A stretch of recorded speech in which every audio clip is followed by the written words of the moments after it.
नमस्ते, सुप्रभात। 9 फरवरी भाग्योदय फाउंडेशन की युगऋषि विचार श्रृंखला के 1136वें 1136 चरण में मैं आपका स्वागत करता हूं।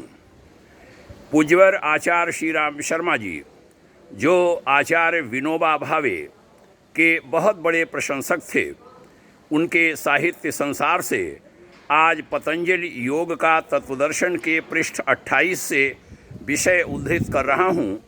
आवश्यकताएं सीमित रखें। और जहाँ यह वीडियो में रिकॉर्ड कर रहा हूँ, वह स्थान है विनोबा सेवा आश्रम, शाहजहाँपुर। पूज्य श्रेष्ठ आचार्य विनोबा भावे जी की प्रतिमा के समक्ष खड़े होकर मैं यह विषय लेता हूँ। गुरुदेव ने कहा था, मनुष्य की वास्तविक आवश्यकताएं बहुत सीमित हैं।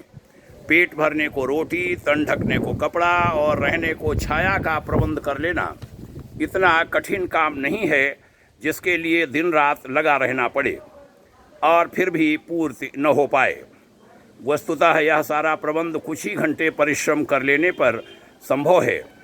उस परिश्रम के बदले इतना उपार्जन हो सकता है जिससे निर्वाह का ढर्रा सहज ही घूमता रह सके।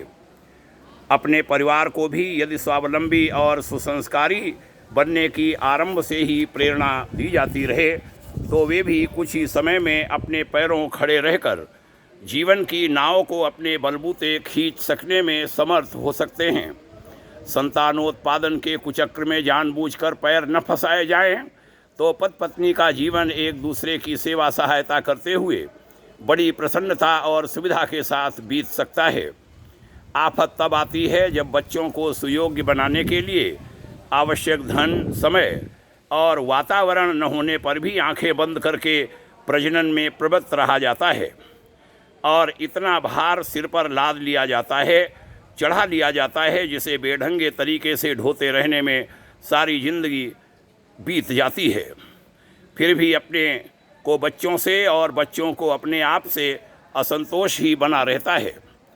कर्तव्य की उपेक्षा और अधिकार की प्रबलता होने पर सर्वत्र कलह मचता है। फिर परिवार क्षेत्र ही उससे अछूता कैसे रह सकता है। बहनों भाइयों, बड़ा सुंदर यह लेखांश आपने सुना, इसके लिए साधुवाद। आइए इन विचारों को बच्चों को भी सुनाएं, अन्यों को भी बताएं। मित्रों, आज जिनका जन्मदिन है या बलिदान दिवस है, उन सभी स्वतंत्रता संग्राम सेनानियों और सैनिकों को हमारी भावपूर्ण श्रद्धांजलि। उनके उत्तराधिकारी परिजनों के प्रति हमारी स्नेह भरी सद्भावना, भाग्योदय शुभकामना। ओम शांति।